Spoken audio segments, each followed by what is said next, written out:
What's going on, guys? Today we're going to be breaking down every single fight that happened on Saturday night on the Israel Adesanya versus Joe Pyfer card. UFC Seattle, you guys got a great one. And so without wasting any more time, let's get right into it with the prelim opener of Alexa Thayanara versus Bruna Brazil. And Alexa Thayanara looked incredible in this fight. She outstruck Bruna Brazil. She really just outgridded Bruna Brazil in this entire fight. Bruna Brazil in the third round, she looked like she was quitting out there. It was a great performance from Alexa Thayanara. Very, very happy we had Alexa Thayanara by decision.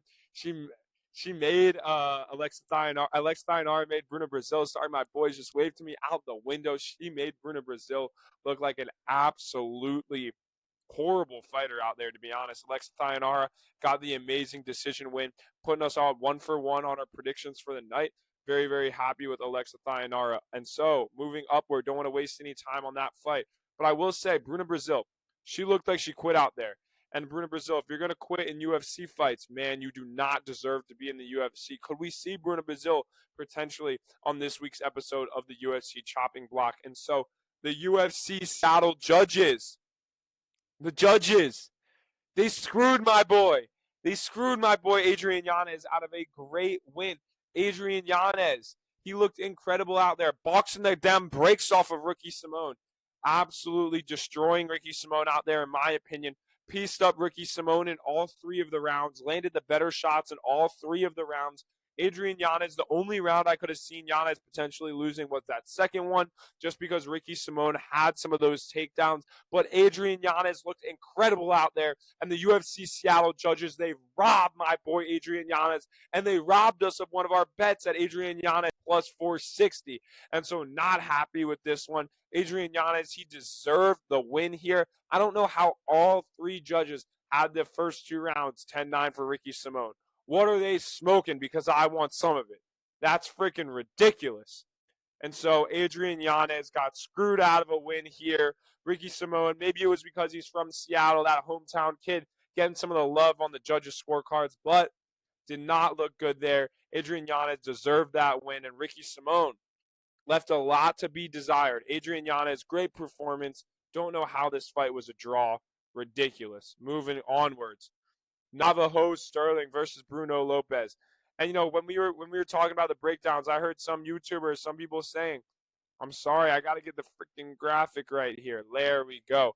I heard some people saying Navajo Sterling was better than Carlos Ulberg. He was going to surpass that boy, the Black Jag, Carlos Ulberg, who was in that title fight with Yuri Prohaska. But Navajo Sterling looked He looked Bruno Lopez looked pretty solid there in the first round. Navajo Sterling absolutely put Bruno Lopez away, right? We predicted Navajo Sterling by KO. And so that fight looked pretty much how we thought it would. But I accepted Navajo to separate himself a little bit more in that first round. I wanted more from Navajo Sterling. He certainly looked good, but it wasn't great. It wasn't great.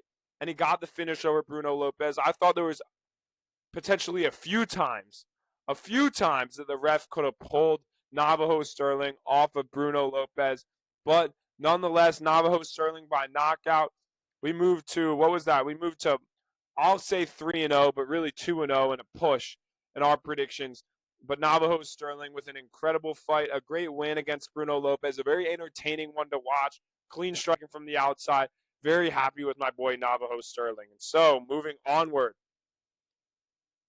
Casey O'Neill with an incredible performance over Gabriela Fernandez. We had Casey O'Neill on the prediction. Absolutely nailed that one, right? Starting the card, what should have been 4-0, but 3-0. We don't often see KO, and we'll talk about the KO in that women's fight up at the top of the bill, right? We'll talk about that because that was an insane KO here. But we don't really see KOs like we did Casey O'Neill versus Gabriela Fernandez. This was an insane knockout win from Casey O'Neill.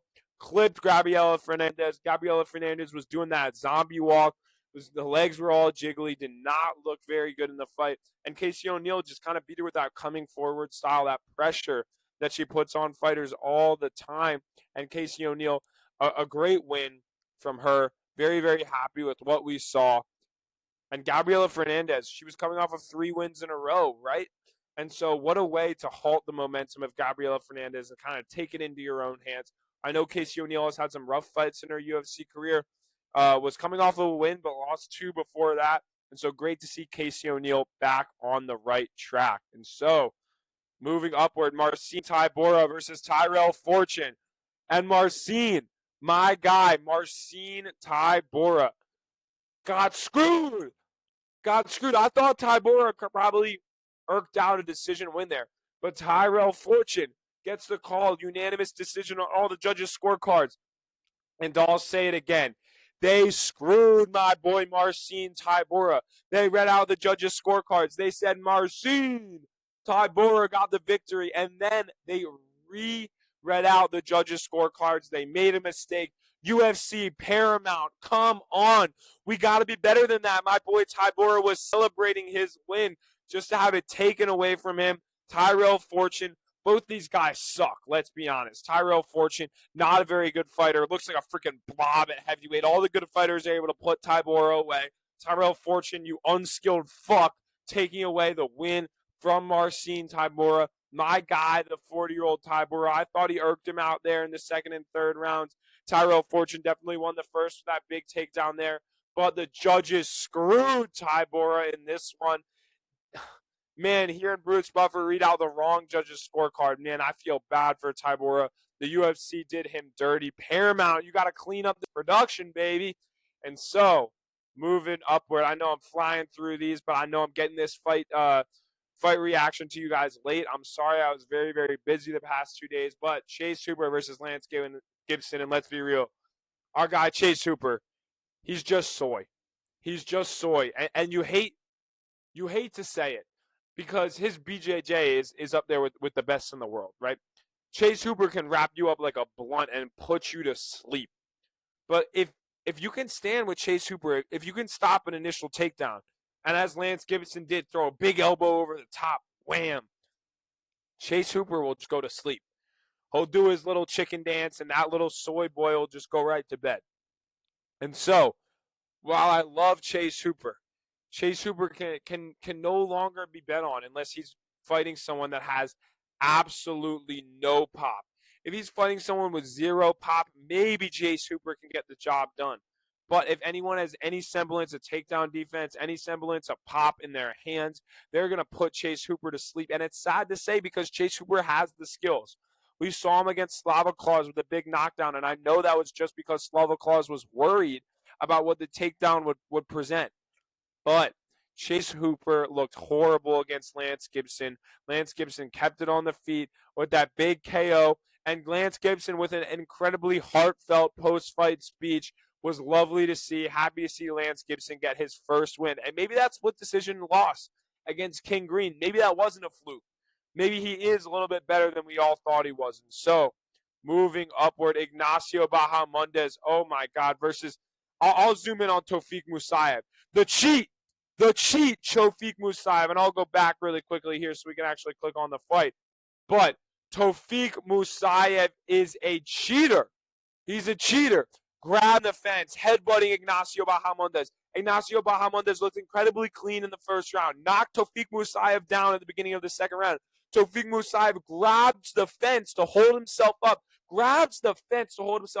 Then eventually flips to top position because he grabbed that fence and then was headbutting Ignacio Bahamondes. The refs need to understand this is not just a job. These fighters' careers are on the line. These fighters' lives are on the line.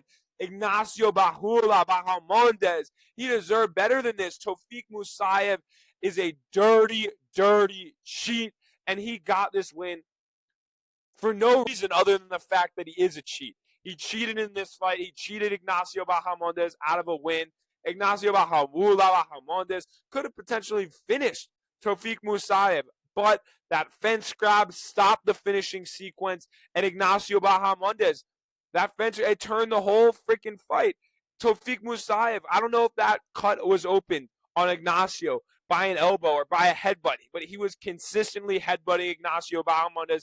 He grabbed the cage to stop a finishing sequence. We need to see points taken from these fighters. Tofik Musayev, you dirty cheat. And I am a little bit mad because Ignacio Bajula Bahamondes is one of my favorite fighters in the UFC, but come on. The refs need to do something about this cheating. It goes on in the UFC all the time.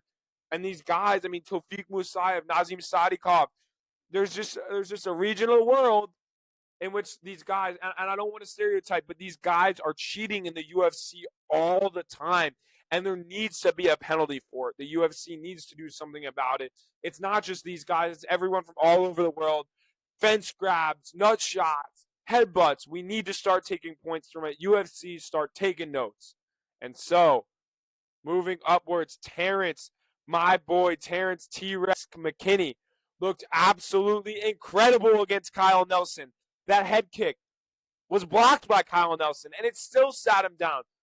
Then Terrence McKinney, as he does, 24-second knockout, hops on top of Kyle Nelson, hammer fist, hammer fist, hammer fist, hammer fist, hammer fist.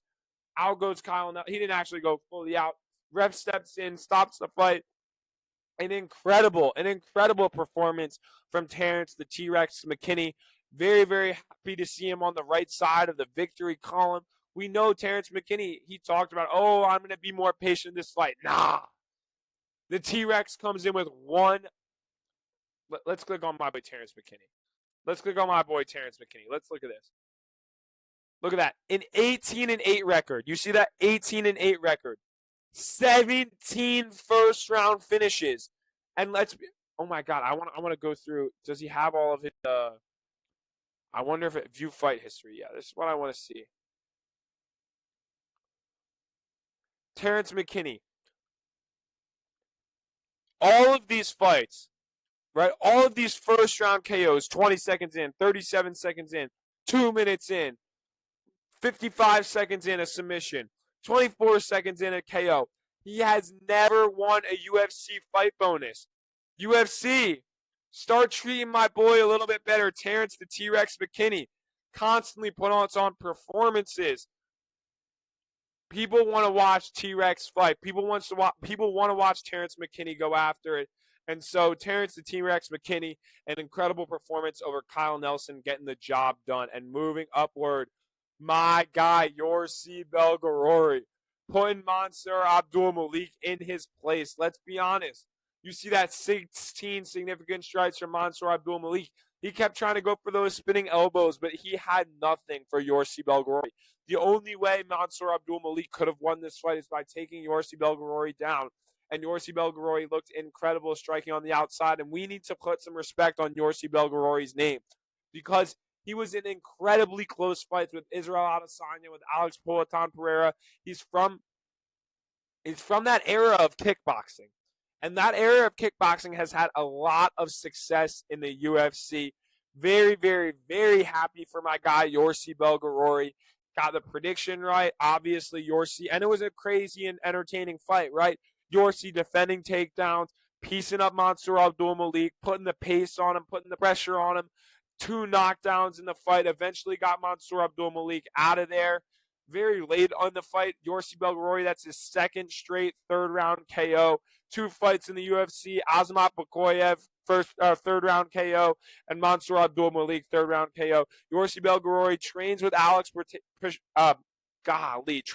Pereira out of Glover Teixeira MMA in Danbury, Connecticut. Yorsi Belgarori, Alex Pereira, those guys are absolute studs, and it's great to see Yorsi Belgarori tearing it up in the UFC. Let's start moving this guy up the rankings fast. And so, moving onward, Julian Erosa versus Larryanne Douglas.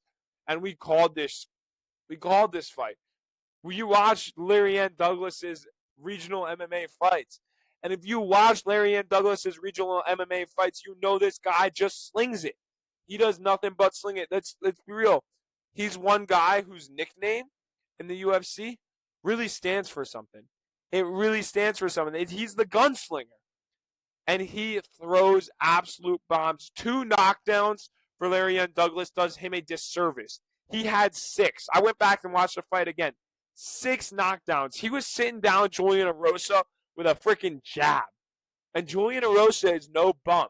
He's no bum in the UFC. And so, Larryanne Douglas getting his career off to an incredible start, KOing Julian Erosa. I am very, very happy to see Larryanne Douglas get on the map. Very, very happy to cash the Larry Ann Douglas KO ticket, Larry Ann Douglas first round ticket.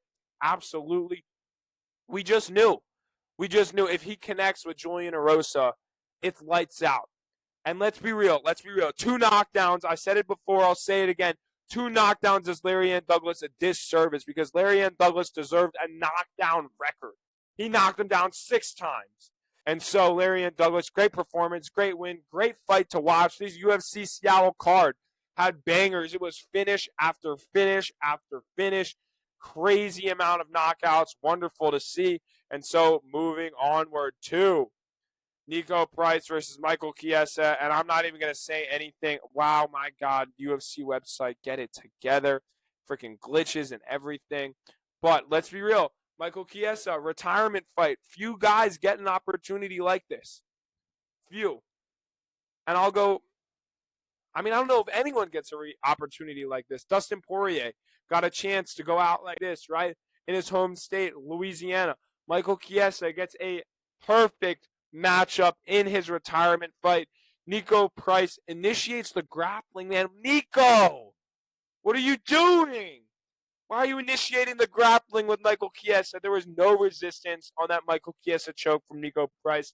Nico Price went, let's be real, he went in there to get his last paycheck. I respect it. He went in there to get his last paycheck and then go home. Nico Price gets absolutely freaking dominated on the ground by Michael Chiesa. Michael Chiesa with a great first-round submission win. Great to see both these guys ride off into the sunset. Neither of these guys were competing at the highest level in the UFC anymore. Nico Price, Michael Chiesa, enjoy your retirement. Michael Chiesa with a fairy tale retirement story. And, oh, my God, Alexa Grasso versus Macy Barber.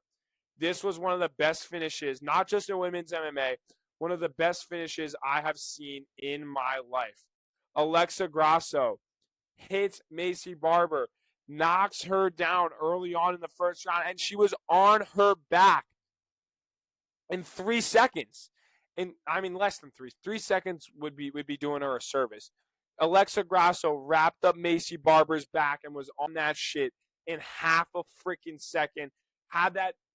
She had that rear naked choke in while Macy Barber was already unconscious. Ref pulled her off. Alexa, what else can you say? But that was one of the best performances we have ever seen from a women's fighter, or from any fighter. That's the best finish in women's MMA that I've ever seen. And one of the best finishes in MMA, period. Alexa Grasso with a statement win over Macy Barber. Macy Barber, people forget, man, Macy Barber was on a 7-fight win streak coming into this fight. People forget, man, Alexa Grasso wrapped up Valentina Shevchenko and absolutely submitted her when Shevchenko gave her back. And so people forget, man, Alexa Grasso still has it. That was the question. Does Alexa Grasso still have this shit in her bag? And the answer is yes. Macy Barber goes out cold. One of the most violent finishes I have seen in a long time.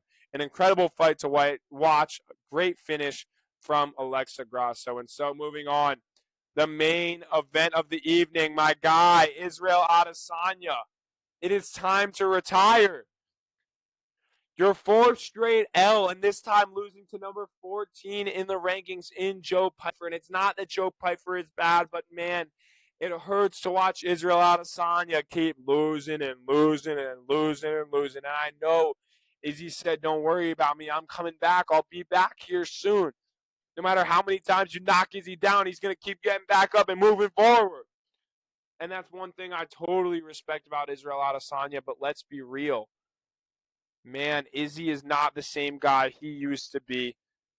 Watching Joe Pyfer, Izzy won the first round, and he won the first round in the Imavov fight. He won the first round in the DDP fight. And so, Israel Adesanya in the first round, he's going to show up. He's going to show up. But after that first round, Israel Adesanya has really nothing to offer for these guys. Joe Pyfer put the pace on Israel Adesanya. Eventually, he was able to hit him with a few big shots, got Israel Adesanya against the cage, took him down, and then once he took him down, it was wraps. It was absolutely wraps. And Joe Pyfer with an incredible win. I thought maybe he was going to get the submission, got the job done by KO, took Israel Adesanya's back, and was just ground and pound away against Israel Adesanya. And so an incredible performance from Joe Pyfer. Excited to see what he does in the rest of his UFC career. And so let's just scroll through. UFC Seattle, Adesanya Pyfer. How did our predictions do? We had Joe Pyfer in the main event make us 1-0. We had Macy Barber, and she got murdered by Alexa Grasso, 1-1. Michael Chiesa moves us to 2-1. Larry and Douglas moves us to 3-1. Yorsi Belgarori, 4-1. Terrence McKinney moves us to 5-1. Tofik Musayev with that cheat against Ignacio Bahamondes moves us to 5-2. Lance Gibson moves us to 5-3. Tyrell Fortune moves us to 5-4. But Casey O'Neill moves us to 6-4. Navajo Sterling to 7-4. Alexa Thionara to 8-4. And we should have been 9-4 with that Adrian Yanez to win, but the draw ultimately comes through. We also had Yanez by points. We had Thionara by decision, that cashed. We had Sterling by KO, that cashed. We had O'Neill money line, that cashed. Oh, man, we had McKinney KO and McKinney money line, that cashed. Yorsi Belgarori money line, cash. Larry and Douglas by KO, cash it. Michael Chiesa had nothing there on that fight. Macy Barber, that was an L. And Joe Pyfer with the big win for us. And so that was UFC Seattle as it pertains to betting. An incredible fight to watch. Let's be real here. What do we have? 8 KOs. An incredible bout of fights. Wait, was there? I don't think there was a single submission, was there? Oh, no, Michael Chiesa got the submission win. That was the only submission of the night. No cycles landed, obviously, there. Difficult evening for the cycles, but very, very happy with our performance on UFC Seattle.